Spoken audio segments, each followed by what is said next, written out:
여러분 안녕하십니까? 8월 18일 수요일 투데이샷 주요 뉴스입니다.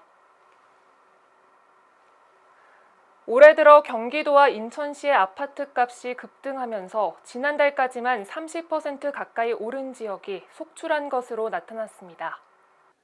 한국부동산원에 따르면 17개 광역 시도 가운데 1월에서 7월까지 아파트값 누적 상승률이 가장 높은 지역은 인천시로 15.65%가 급등했으며 경기도 14.17%가 올랐습니다. 또 제주와 대전, 부산 등이 그 뒤를 이었습니다. 경기 남부권과 인천의 아파트값이 급등한 가장 큰 원인은 철도와 개발 호재 기대감으로 중저가 단지의 가격 키 맞추기가 작용하기 때문인 것으로 분석되는데요. 박원갑 KB국민은행 수석부동산 전문위원은 경기 인천의 아파트값 상승세는 적어도 연말까지 이어질 것으로 예상한다고 말했습니다. 일본군 위안부 피해자 고 안점순 할머니를 기억하고 추모하기 위한 용담 안점순 기억의 방이 수원시에 마련됐습니다. 수원시는 오는 9월 1일부터 수원시 가족 여성회관 내에 용담 안점순 기억의 방을 설치하고 시민들이 관람할 수 있도록 개관하는데요.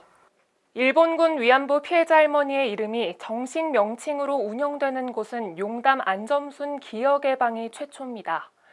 이곳에는 안점순 할머니의 생애와 경험을 통해 과거를 잊지 않기 위한 다양한 사진 자료와 할머니의 활동 모습 등의 내용들로 구성되어 있습니다.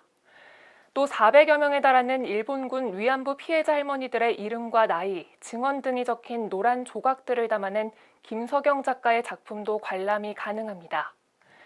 염태영 수원시장은 해당 공간이 전시뿐 아니라 아픈 역사를 기억하고 되새기는 교육의 장으로 활용될 수 있도록 지원하겠다고 밝혔습니다. 인천국제공항이 자리한 영종도 오성산에 대규모 근린공원이 조성됩니다.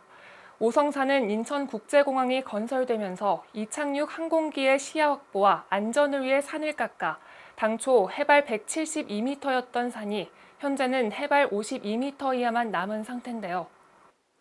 인천시는 인천국제공항공사가 신청한 오성 근린공원 조성 사업 실시 계획을 승인 고시했습니다.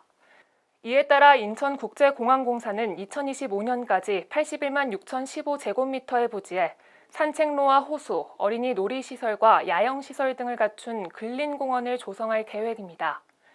인천시 관계자는 오성산이 절개되면서 인근 주민들에게 많은 환경적 피해를 끼쳤던 만큼 오성공원이 지역 주민들에게 휴식과 여가 공간을 제공하기를 기대한다고 밝혔습니다. 백공기 용인시장이 상습 침수 개선 현장과 기흥구 영덕동, 수지구 죽전동 등 시 경계 지역 2곳의 민원 현장 4곳을 점검하고 나섰습니다. 백공기 시장은 이날 수원시와 인접한 기흥구 영덕동 삼성 사거리를 찾아 상습 정체 구간과 도로 노면 포장 상태 등을 살피고 성남시와 경계 지역인 수지구 죽전동 582번지 일대를 둘러보며 탄천 산책로 정비 구간을 살폈는데요.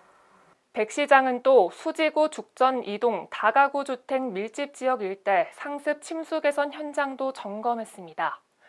백 시장은 이날 현장에서 시 경계 지역은 용인시의 이미지를 좌우하는 관문이라며 시민의 불편함이 없도록 세심히 살피고 부족한 점은 즉시 보완해달라고 당부했습니다. 이어 침수는 단순 복구보다는 지금처럼 근본적인 대책을 세워 같은 피해가 재발하지 않도록 하는 것이 중요하다며 시민들이 안전하고 쾌적한 환경에서 생활할 수 있도록 최선을 다할 것이라고 말했습니다.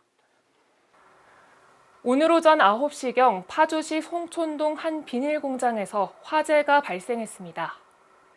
신고를 받고 출동한 파주 소방서는 1시간 30분 만인 오전 10시 30분경 큰 불길을 잡은 뒤 오후 2시경 완전 진화했습니다. 이 불로 공장 건물 4곳 중 1곳이 전소되고 건물 2곳도 피해를 입었지만 다행히 인명피해는 없었습니다. 소방당국은 비닐 원단을 자르는 과정에서 불이 난 것으로 보고 정확한 화재 원인을 조사 중입니다. 무더위가 한풀 꺾이자 이제는 집중호우를 걱정할 시간이 찾아왔습니다. 경인 지역을 비롯한 수도권 지역 곳곳에 다음 주 초까지 소위 2차 장마라고 할 만큼 천둥, 번개를 동반한 강한 소나기가 자주 내리겠는데요. 크고 작은 비 피해 없도록 각별히 유의하시길 바랍니다. 뉴스를 마칩니다. 시청해주신 여러분 고맙습니다.